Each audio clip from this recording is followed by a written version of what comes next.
Trump ने शांति के लिए युद्ध वाली अपनी नीति को दोहराया और कहा कि यह युद्ध अभी 2 से 3 हफ्ते तक चल सकता है। तो अमेरिका इजराइल के पक्ष में न सिर्फ खड़ा हुआ बल्कि लड़ता हुआ दिखा। बावजूद इसके ईरान आज भी अमेरिका और इजराइल से लोहा ले रहा है। इस बीच 1 महीने से ज्यादा का समय गुजर चुका है, लेकिन बहुत कुछ गवाकर भी ईरान ना झुका ना रुका। आग और धुएं का गुबार भर गया। सहयोगी देशों में भी प्रतिरोध है। ब्रिटेन के प्रधानमंत्री कीर स्टारमर पहले ही कह चुके हैं कि ईरान के खिलाफ युद्ध उनका नहीं है। जॉर्जिया मेलोनी ने ट्रंप को कितना बड़ा झटका दिया है, इसको आप इस बात से समझ सकते हैं कि मोह भंग होता जा रहा है। इजराइल के लिए यह युद्ध अब जिंदगी और मौत का सवाल बन चुका है। ट्रंप के साथ ही इजराइल को लगता है कि ईरान को उसने रोक लिया तो अरब देशों के बीच उसका सिक्का सबके ऊपर चलेगा। लेकिन उसको यह खतरा भी समझ में आता है कि जिस तरह ईरान प्रतिरोध कर रहा है, ये जारी रहा तो खाड़ी के जो देश अमेरिका के साथ खड़े हैं उनका भी मोहभंग हो सकता है। वैसी स्थिति में अगर खाड़ी के तमाम देश एकजुट हो गए तो और कहीं ईरान की तरफ लामबंद होने लगे तो इजराइल का फिर क्या होगा, ये चिंता उसको भी सताती होगी। दूसरी तरफ ट्रंप भले ही अपनी पीठ थपथपा रहे हैं, लेकिन अमेरिका को कितने सैनिक और आर्थिक झटके झेलने पड़ रहे हैं, इसको देखकर ट्रंप को नींद नहीं आती होगी। जब भी उनके सामने नुकसान की एक्सेल शीट रखी जाती होगी, तब अकेले में समझ में उन्हें आता होगा कि युद्ध हमेशा तरक्की के विरुद्ध होता है, चाहे वो माने या ना माने। ईरान ने अब तक अमेरिका के 12 से ज्यादा रीपर ड्रोन तबाह कर दिए हैं। वहीं एक F-35A स्टील्थ फाइटर जेट ईरानी ग्राउंड फायर की चपेट में आने के बाद बुरी तरह क्षतिग्रस्त हुआ और उसे इमरजेंसी लैंडिंग करनी पड़ी। 1 मार्च को एक फ्रेंडली फायर की घटना में 3 अमेरिकी F-15E विमानों को कुवैती विमानों ने गलती से मार गिराया।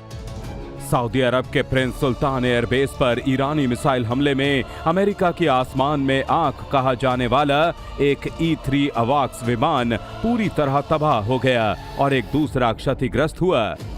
इतना ही नहीं, हवा में ईंधन भरने वाले 7 विमान नष्ट या क्षतिग्रस्त हो गए। वहीं जॉर्डन और सऊदी अरब में अमेरिका के कम से कम 12 रडार सिस्टम और सैटेलाइट टर्मिनल पूरी तरह तबाह या बेकार हो चुके हैं। अकेले एक थर्ड रडार की कीमत ही $300 मिलियन यानी 2,800 करोड़ रुपए से ज्यादा होती है। यानी अमेरिका के कम से कम 33,600 करोड़ रुपए तो रडार में ही उड़ गए। समंदर में अमेरिका को हुए नुकसान की बात करें तो दुनिया के सबसे महंगे aircraft carrier USS Gerald R. Ford पर 12 मार्च को भीषण आग लग गई। ईरान का दावा है कि उसने अमेरिका के कई लॉजिस्टिक जहाजों को भी निशाना बनाया है। और सबसे बड़ा नुकसान यह हुआ है कि 1 अप्रैल तक ही अमेरिका के 15 सैनिक इस युद्ध में मारे गए, जबकि 348 सैनिक घायल हुए, जिनमें से कुछ की हालत तो बेहद गंभीर है। कोई भी देश अपने सैनिकों को ताबूत में नहीं देखना चाहता, लेकिन ट्रंप की जिद और अहंकार ने अमेरिका को ये दिन दिखा दिया। उससे अमेरिका के लोगों का गुस्सा फूट पड़ा। जिस अमेरिका के लोगों ने 1.25 साल पहले ट्रंप को राष्ट्रपति बनाकर अपने सिर माथे पर बिठाया था, उसी ट्रंप के खिलाफ लोग सड़कों पर इस तरह उतर आए।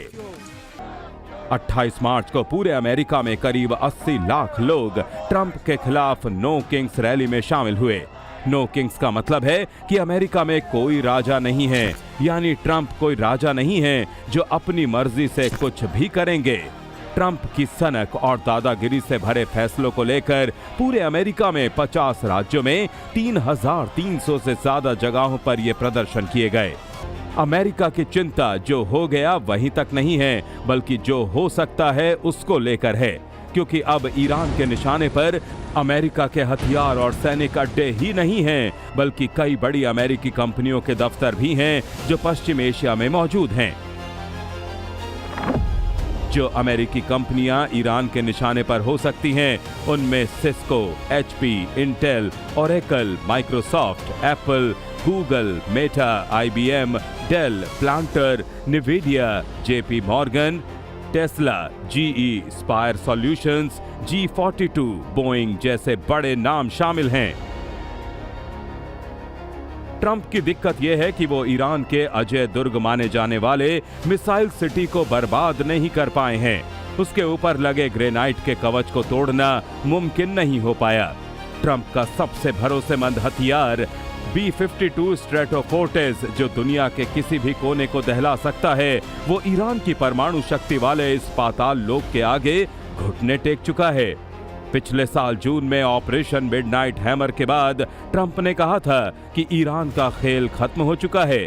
अमेरिका ने ईरान की न्यूक्लियर फैसिलिटी के साथ उसकी मिसाइल सिटी तबाह कर दी है। लेकिन हकीकत आपके सामने है। जिस मिसाइल सिटी को 9 महीने पहले ही तबाह किए जाने का दावा ट्रंप पिछले कई महीनों से कर रहे हैं, वहीं से आज भी इजराइल और अमेरिकी ठिकानों पर आग के शोले बरस रहे हैं। ईरान साफ कह रहा है कि अमेरिका का उसे रत्ती भर खौफ नहीं है। इन खतरों को ट्रंप भांप चुके हैं। आप इसको इस बात से समझ सकते हैं कि ईसाई समुदाय के सबसे बड़े धर्मगुरु पोप लियो भी ये समझ रहे हैं कि ट्रंप एक रास्ता तलाश रहे हैं ताकि युद्ध से बाहर निकल सकें। हालांकि यूक्रेन के साथ 4 साल से युद्ध लड़ रहे रूस को इस ईरान बनाम इजराइल अमेरिकी युद्ध में बहुत बड़ा खतरा दिख रहा है। रूस को लग रहा है कि अमेरिका और इजराइल की मिलीभगत ने दुनिया को तीसरे विश्व युद्ध के मुहाने पर खड़ा कर दिया है। अब तक दुनिया ने 2 ही विश्व युद्ध झेले हैं, जहां पहले विश्व युद्ध में 1.5 करोड़ से 2.25 करोड़ लोगों की जान जाने का अनुमान लगाया जाता है।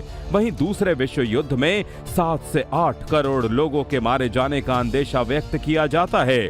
इससे आप अंदाजा लगा सकते हैं कि अगर बदकिस्मती से तीसरा विश्व युद्ध हुआ तो बर्बादी कितनी भीषण होगी। फिर भी ट्रंप हैं कि उनको युद्ध में मजा आ रहा है। ट्रंप को युद्ध में मजा आने के पीछे क्या है? क्या जब मिसाइलें चलती हैं तो ट्रंप की तिजोरियां भी बढ़ती हैं? ईरान के साथ युद्ध के इस माहौल में कौन अमीर हो रहा है और कौन बर्बाद? ट्रंप ने जब ईरान को तबाह करने की धमकी दी तो दुनिया के बाजार लुढ़कते चले गए। इससे आम लोगों की जेब खाली होने लगी, लेकिन हथियारों के सौदागरों के चेहरे खिल उठे। ऊर्जा क्षेत्र के बड़े कारोबारी अपने लिए शगुन मानने लगे। ये महज सहयोग हो सकता है या प्रयोग है कि जब जब ट्रंप अटैक शब्द का इस्तेमाल करते हैं, बाजार की अस्थिरता ट्रंप से जुड़ी कंपनियों के एल्गोरिदम को सूट करने लगती है। फ्रांस 24 की रिपोर्ट इशारा करती है कि इस युद्ध का सबसे बड़ा लाभार्थी कोई और नहीं बल्कि वो लॉबिस्ट है जिन्होंने ट्रंप के मेगा इनकॉर्पोरेशन सुपर PAC में करोड़ों डॉलर झोंके हैं। द वॉशिंगटन पोस्ट की रिपोर्ट के मुताबिक 28 फरवरी से शुरू हुए इस युद्ध के शुरुआती 48 घंटों में ही पेंटागन ने $5.6 बिलियन यानी करीब 47,000 करोड़ रुपए के हथियार फूंक दिए। लेकिन ये पैसा जा किसकी जेब में रहा है? असली खेल यहीं से शुरू होता है। द वॉल स्ट्रीट जर्नल का खुलासा हैरान करने वाला है। ट्रंप के बेटे एरिक और डोनाल्ड ट्रंप जूनियर फ्लोरिडा की एक ऐसी ड्रोन कंपनी को सपोर्ट कर रहे हैं जो हर महीने 10,000 ड्रोन बनाने का लक्ष्य रख रही है। उसका नाम पावर US है। अमेरिका ने 2027 तक स्वदेशी ड्रोन्स के लिए $1.1 बिलियन सुरक्षित रखे हैं। कमाल देखिए कि पेंटागन में उसी कंपनी के ड्रोन की डिमांड भी है। सवाल है कि क्या ट्रंप युद्ध का माहौल इसीलिए बना रहे हैं ताकि उनके बेटों की कंपनी को हथियारों का ठेका मिल सके? एक्सपर्ट्स पूछ रहे हैं कि क्या ये अमेरिका फर्स्ट है या ट्रंप फैमिली फर्स्ट? मेरे ख्याल से Trump is not a president, Trump is a businessman. जो अमेरिका के प्रेसिडेंट की कुर्सी पे बैठ के ट्रंप बिजनेस कर रहा है। उनके जो लोगों ने इलेक्शन में फंडिंग किया उसको कमा के दे रहा है और ये सही नहीं है। चाणक्य ने कहा था कि राष्ट्र के लिए परिवार का त्याग किया जा सकता है, लेकिन अमेरिका के राष्ट्रपति डोनाल्ड ट्रंप के लिए परिवार देश से कहीं बड़ा लगता है। वो बातें तो अमेरिका को महान बनाने की करते हैं, लेकिन उनकी करनी बताती है कि वो अपने परिवार को धनवान बनाने के लिए ज्यादा कोशिशें कर रहे हैं। लेकिन उस कोशिश की कीमत अमेरिका के आम लोग भी अब चुका रहे हैं और दुनिया भी चुका रही है। इतिहास गवाह है कि युद्ध में अमीर और अमीर होता है और गरीब के घर का जलता चूल्हा भी बुझ जाता है। जब राष्ट्रपति के बेटे हथियारों की सप्लाई में हिस्सा ढूंढ रहे हों और उनके करीबी गोपनीय सूचनाओं पर सट्टा लगा रहे हों, तो समझ जाइए कि ये राष्ट्र की रक्षा नहीं बल्कि एक फैमिली बिजनेस का विस्तार है। अमेरिका में ट्रंप के बेटे ड्रोन के बिजनेस से जुड़े हैं तो आम टैक्स पेयर्स पर $5.6 बिलियन का बोझ पड़ता है। जहां क्रिप्टो सट्टेबाज इनसाइडर ट्रेडिंग में लगे हैं, जिनमें खुद डोनाल्ड ट्रंप की भी दिलचस्पी रहती है, वहीं सैनिक ईरान के खिलाफ युद्ध में जान गंवा रहे हैं। जहां हथियार कंपनियां रिकॉर्ड मुनाफा कमा रही हैं, वहीं दुनिया के दूसरे देशों समेत ग्लोबल मार्केट में भारी गिरावट आई है। तो सवाल है कि पाकिस्तान के साथ ट्रंप परिवार की क्रिप्टो करेंसी वाली डील पूर्व नियोजित थी। फरवरी के आखिर में ईरान में अमेरिका और इजराइल का युद्ध शुरू हुआ, लेकिन उससे एक महीना पहले जनवरी में ट्रंप के परिवार से जुड़ी crypto company world liberty financial का पाकिस्तान के साथ एक समझौता हुआ। इसका उद्देश्य डॉलर से जुड़े स्टेबल कॉइन के जरिए क्रॉस बॉर्डर पेमेंट को आसान बनाना और डिजिटल अर्थव्यवस्था को बढ़ावा देना है, जिसमें शहबाज शरीफ और सेना प्रमुख जनरल मुनीर भी शामिल थे।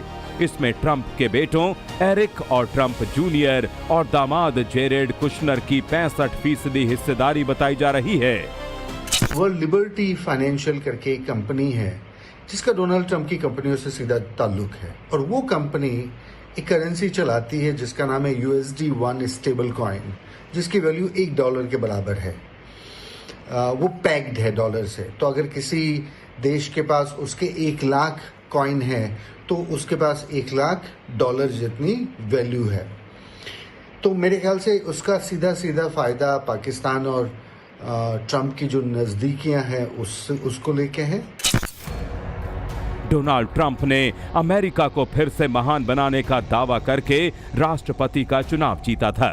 अमेरिका कितना महान बना इसको दुनिया देख रही है, लेकिन ट्रंप के परिवार पर डॉलर कैसे बरस रहा है, अब आप इसको देख लीजिए। फोर्ब्स के मुताबिक 2026 में ट्रंप की अनुमानित संपत्ति $6.5 बिलियन है, यानी रुपयों में बात करें तो 54,000 करोड़ रुपए। वैसे तो ट्रंप का रियल एस्टेट और होटल का पुराना बिजनेस है, लेकिन उनकी असली कमाई क्रिप्टो के नए बिजनेस से बड़ी है। आजकल उनकी संपत्ति का बड़ा हिस्सा यहीं से आ रहा है, जिसके कारण 2025 के पिछले 6 महीनों में क्रिप्टो से ही ट्रंप परिवार की कमाई $800 मिलियन हुई, यानी करीब 6,500 करोड़ रुपए। जानकार मानते हैं कि अब युद्ध से दुनिया छोड़िए, अमेरिका भी तबाह हो रहा है तो होता रहे। ट्रंप की अपनी कमाई और चुनावों में किए गए खर्चों की भरपाई हो रही है। ट्रंप की कंपनियों का तो फायदा हो ही रहा है, बट ट्रंप की कंपनियों से ज्यादा उसके जो एसोसिएट्स है, बिजनेसमैन जो उनको फंडिंग करते हैं रेगुलर उनके इलेक्शन में और पार्टी को, ट्रंप को, वो कंपनीज को, वो बिजनेस को उसने फायदा करा के दिया। डोनाल्ड ट्रंप की जेब में डॉलर हैं, उनके हाथों में हथियार हैं, लेकिन दिल में एक हसरत है। वो हसरत है शांति का नोबेल पुरस्कार पाने की। खबरों की रणभूमि में यहां शोर नहीं, सोच लड़ती है। जहां शब्द नहीं, फैक्ट्स वार करते हैं और हर सवाल खोलता है सच की नई परत।